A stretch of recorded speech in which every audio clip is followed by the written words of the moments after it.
I think Make America Great Again really is a meaningful slogan in terms of trade and energy and factories and foreign affairs. Canada, pretty much the opposite. I mean, did you see this craziness just the other day?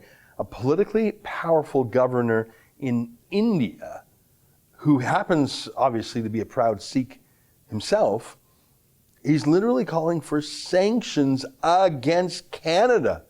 Have you ever heard that before? Because he says Canada, under Trudeau, has become too chummy with Sikh separatists, he says. And it's tough to disagree with that diagnosis. I mean, Trudeau really did bring that convicted terrorist on the right there, his name is Jaspal Atwal, along with him to India last time. It's just nuts that he did that. India, the second biggest country in the world by population, and then there's China. We know they have had our hostages for more than a year. And did you see the news just the other day? Chinese military jets buzzed a Canadian warship, coming within a few hundred meters of the ship in a massive show of force. That's nuts! But no more nuts than China banning all Canadian agriculture, really. And Trudeau really not doing anything about it. And from all indications, when Chrystia Freeland went on the radio to beg diplomats to return her calls, well, I don't think they have yet. I have sought repeatedly a meeting with Wang Yi, the foreign minister, my counterpart. Thus far, that meeting hasn't happened, but if Chinese officials are listening to us today, let me repeat that I would be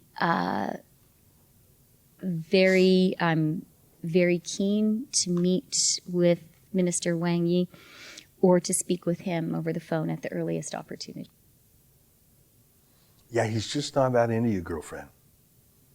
So that's foreign affairs, but of course most of our lives as Canadians is our lives in Canada, not really caring about foreign countries. And in Canada, entire industries, entire regions have been written off by Trudeau, namely oil and gas and pipelines and mining.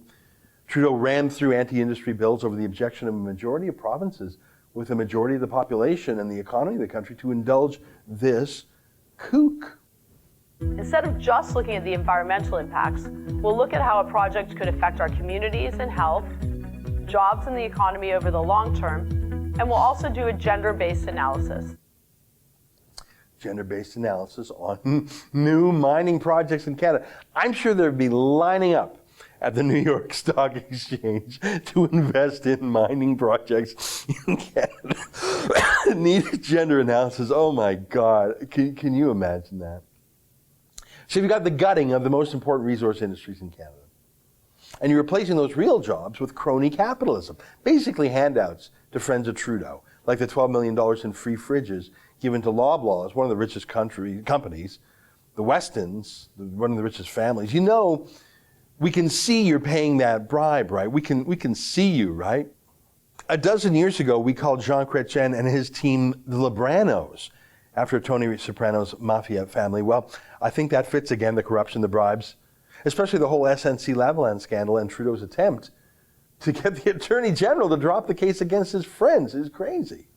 So that's why we fight, because we love Canada and we hate what is being done to it, and because part of Canada is free speech and part of our duty is to criticize and oppose the worst of a government's instincts. That's why it's called a loyal opposition. We love Canada, we just disagree with a particular set of politicians. That's a democratic duty, I think. Regrettably, there are fewer and fewer of us doing it, in the media at least, as so many media companies have agreed to be rented out by Trudeau as part of his $600 million media bailout, which is on top of his $1.5 million bailout each year to the CBC.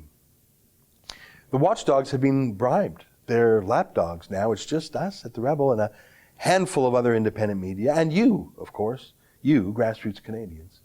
Today's Canada Day, a day to remember what we love about Canada and why, and to rededicate ourselves to fighting for it.